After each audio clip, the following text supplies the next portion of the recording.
navigate through it with agility and resilience. In the fast-paced and interconnected world we live in, traditional management approaches are no longer sufficient. We must be agile, adaptable, and responsive to national and international realities, and to the needs of those we serve, including Pakistanis at home and abroad.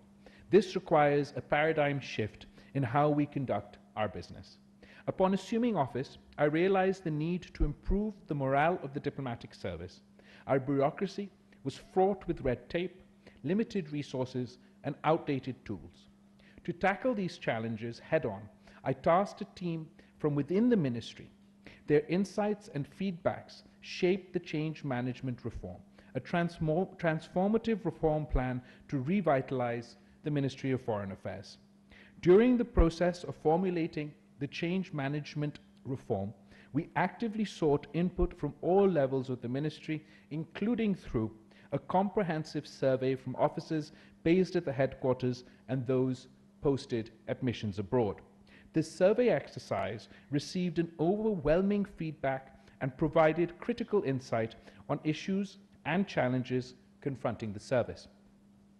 The key areas identified for improvement include the conditions of service, internal communication, decision-making processes, nimble organizational structure, career development framework, and technology integration, among others. Ladies and gentlemen, let's face it, the world is changing at lightning speed. Technological advancements, shifting power dynamics, and interconnectedness have become the new norm. We are here to lead the way, to embrace the change, and to create a ministry that is agile, robust, and ready to tackle any global challenge that comes our way. Today, I was briefed by my colleagues on the overall status of the reforms process at the Ministry of Foreign Affairs, and I want to share with you an update in this regard on reform actions that we have undertaken. There are a total of 51 initiatives relating to various work streams in the ministry.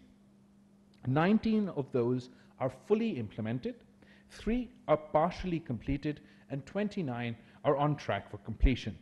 These relate to areas such as automation and digitization of functions pertaining to human resources, administration and finance, as well as communication and security, logistics, career development, and mobility framework, knowledge management, public diplomacy, consular and protocol services, and last and not least, training facilities at the Foreign Service Academy.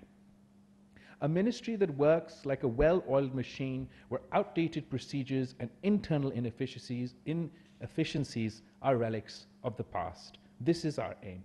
A ministry that communicates seamlessly by removing outdated means to more efficient and paper-smart options. So what does the change management reform entail? The change management reform is going to be our blueprint for success. It's about efficiency, about streamlining our processes, eliminating unnecessary steps, and ensuring ease of doing business.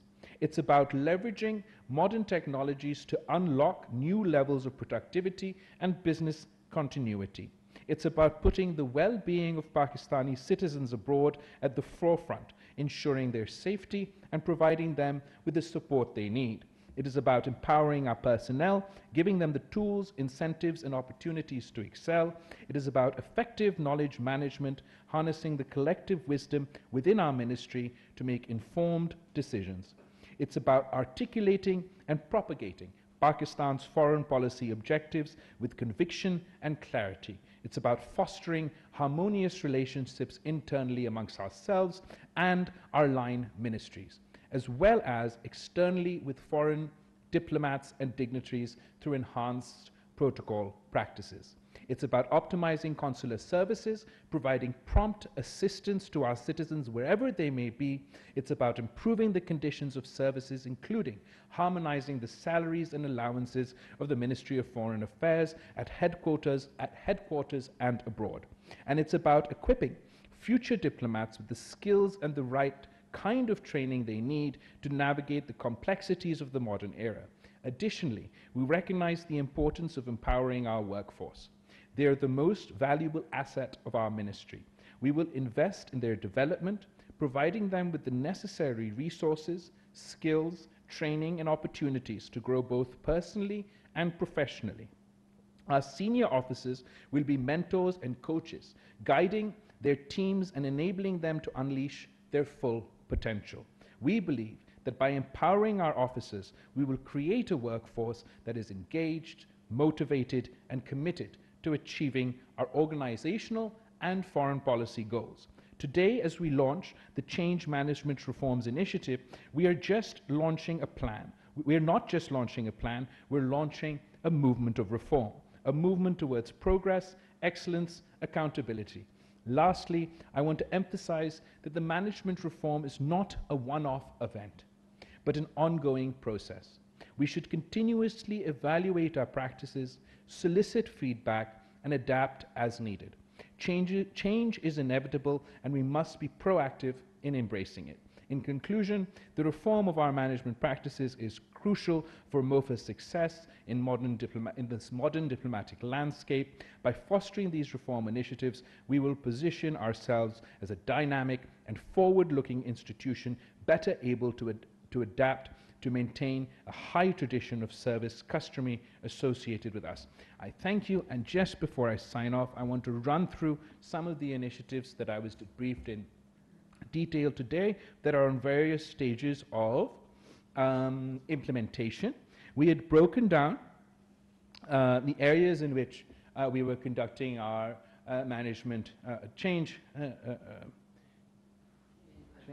management reforms initiative into the following areas: human resources, finance, improvement of headquarters and adult buildings, logistics, communications, and protocol. And in all these areas, I'm happy to report that our team has made significant progress, and I'm very impressed with the pace of the implementation and the pace of progress that we managed to achieve so far, and I'm optimistic about what we will be able to do going into the future.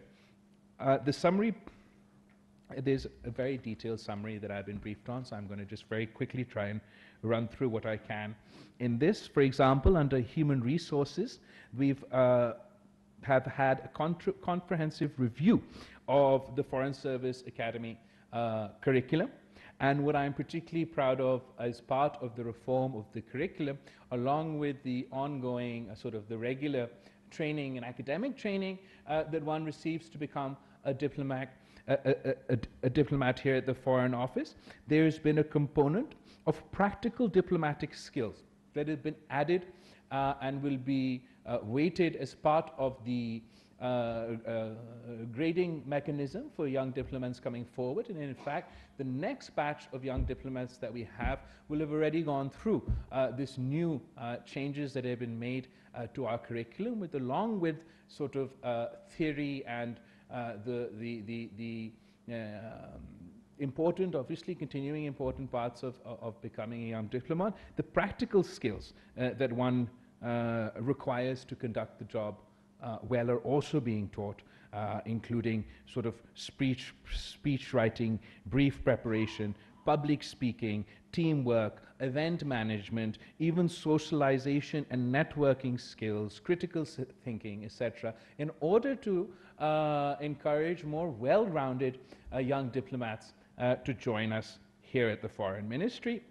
And this this training avenue, or this comprehensive review of our FSA curriculum, is already 100% complete.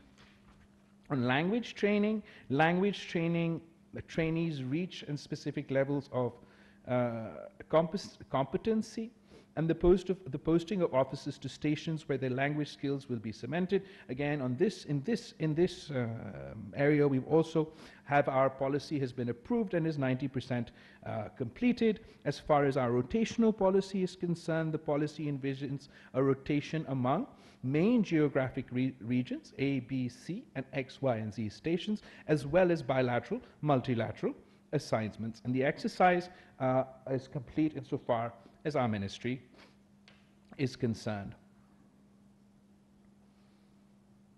Bridging the cater strength as par with the operational necessities. A summary seeking 44 positions at HQ has been, no. We're ongoing discussions which is near conclusion with the Prime Minister, and I'm hoping that soon, before our departure, we will have good news on this front as well.